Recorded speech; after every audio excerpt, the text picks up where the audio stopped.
उसका आनंद ले पाएंगे कि भारतीय परंपरा में कितनी शानदार बात कही गई है। महाभारत आप जानते हैं क्या होता है ना।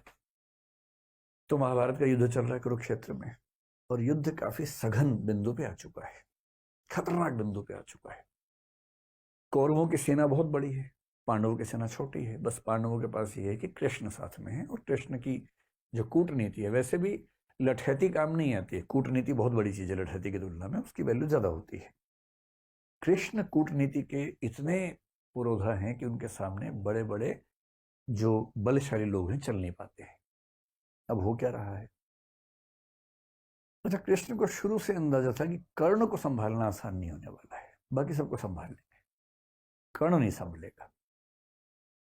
तो कुंती ने कर्ण से एक निवेदन किया, और कर्ण ने अपनी माता से कहा, ठीक है माता जी, आप निश्चिंत रहें, आपके 5 बच्चे बचे रहेंगे।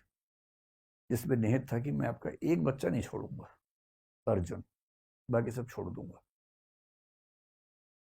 अब कुंती भी चिंतित है, क्योंकि वे बच्चे तो उसके हैं ना, बच्चे की चिंता किस मां को नहीं होगी। अब हो क्या रहा है युद्ध में? द्रोणाचार्य की मृत्यु हो चुकी है, अश्वत्थामा वाली कहानी आपने सुनी ही है। भीष्म भी युद्ध लड़ने की स्थिति में नहीं है, अब वो शैया पे लेटे हुए हैं, युद्ध नहीं लड़ रहे हैं। बहुत बड़े बड़े सैनिक कौरवों की तरफ के खत्म हो चुके हैं, हार चुके हैं।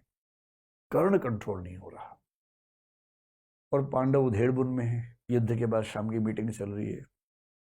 युधिष्ठिर एक ऐसा व्यक्ति है जो बहुत ही विनम्र है, संयमित है। आप युधिष्ठिर के मुंह से गलत बात आमतौर पर नहीं सुनेंगे, क्योंकि संयम बहुत ज्यादा है।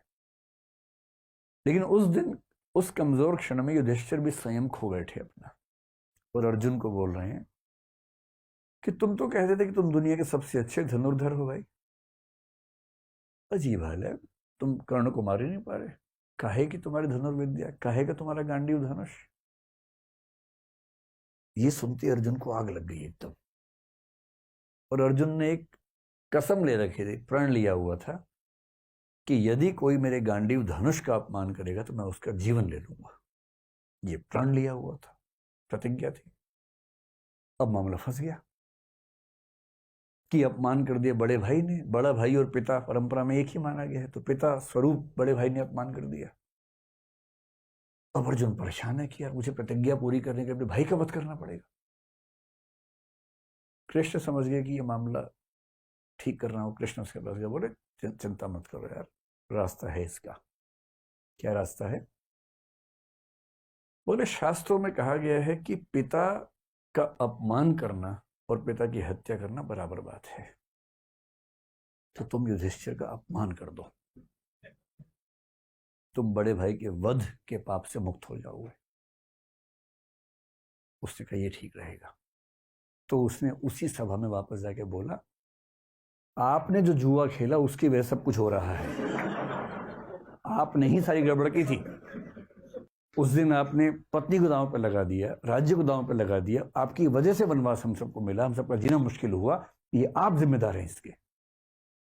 युधिष्ठिर अवाक देख रहे हैं कि ये क्या बोल रहा है भाई, कैसे बोल रहा है। फिर कृष्ण ने संकेत किया, हो गया बस पर्याप्त है। अब वापस आए। युधिष्ठिर तो चुप हो गए, उदात्त आदमी चुप हो जाता है, ऐसे क्या बोलेगा उसके बाद। अब अर्जुन को गिल्ट फीलिंग बड़ी खतरनाक है। कृष्ण के पास बैठ के बोल रहा है कि मैं ये झेल नहीं सकता। पिता की निंदा और पिता की हत्या बराबर है। मैंने पिता की निंदा की, यानी कि मैंने पिता की हत्या की है, और पिता की हत्या के बाद मैं जीवित रहूं ये संभव नहीं है। मैं तो खुद को खत्म करूंगा। सबने समझा है, पर वो अड़ गया ना, और फिर चिता तैयार कर ली गई उसके लिए।